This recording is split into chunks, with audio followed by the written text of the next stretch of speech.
show you just how easy it is to install Magic Lantern on a Canon DSLR.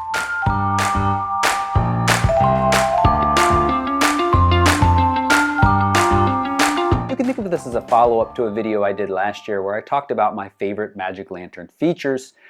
A lot of you wrote and said, that was awesome, show us the details of how exactly to get it on your camera, and I'm going to happily do that now. This is going to be a very brief video. It's pretty simple. But before we get into that part, there is always a disclaimer when we're messing around with the firmware of a camera, whether it is the actual firmware that you get from Canon or this Magic Lantern firmware here.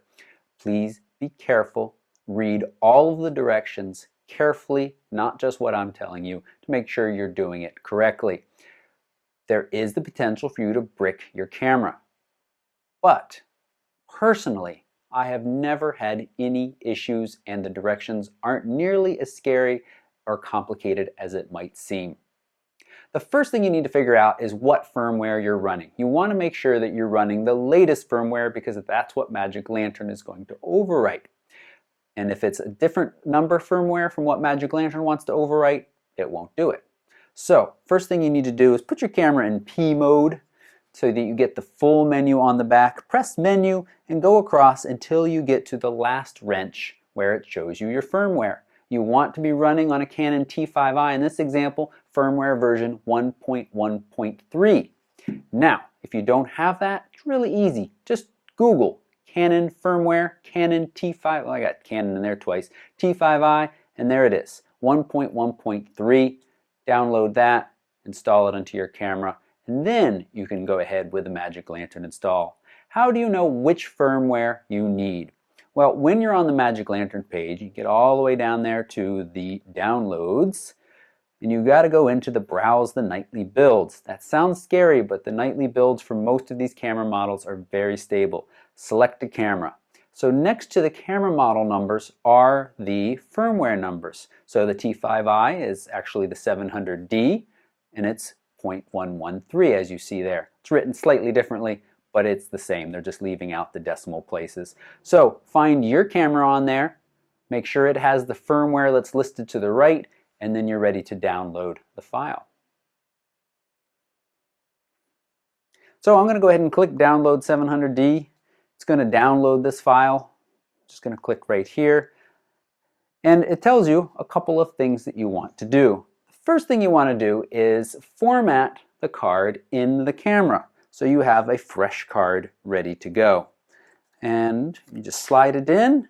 And this is something you should actually do every time you're done taking pictures on a card and you've taken the pictures off. Formatting keeps the cards nice, happy, and clean. It is also on the wrench menu. It's on the first item. Again, you have to be in the letters, but it's also on the other expanded dial as well. So you formatted the card. It's all clean. It's ready to go. Put it back into the computer or the card reader, and you're going to open up the zip file that came from Magic Lantern, and you're going to drag across the two files.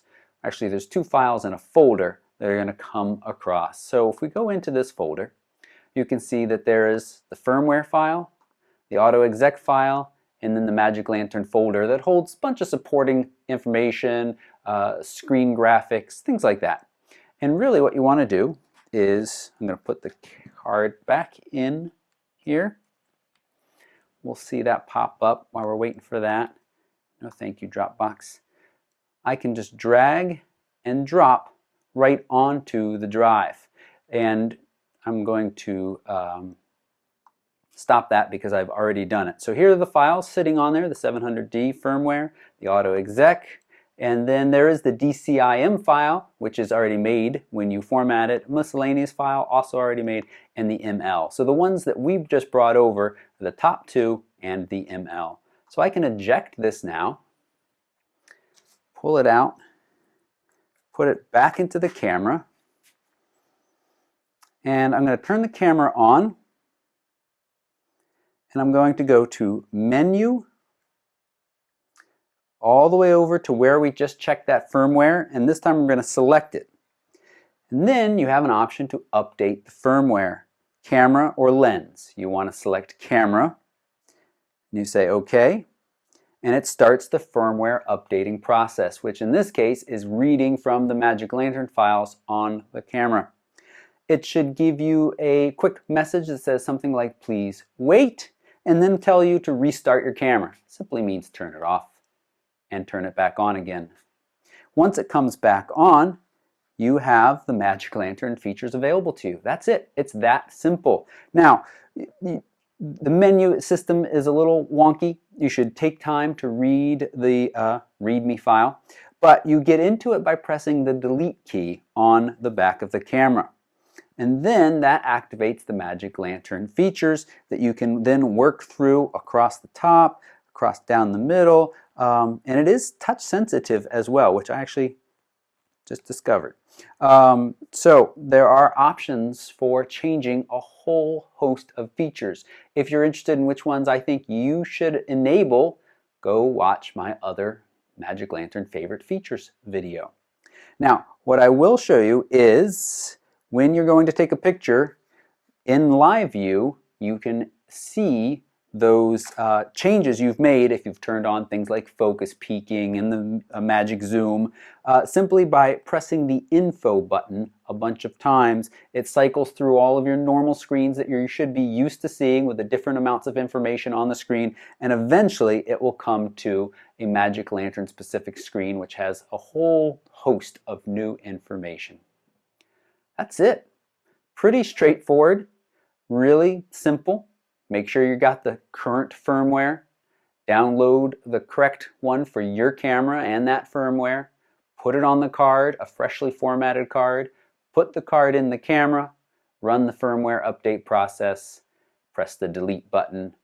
Well, do the restart. Press the delete button and then start to explore. Now, if you start to rely on some of these features, do keep in mind, as I said, that only when this SD card is in will you have access to the Magic Lantern software.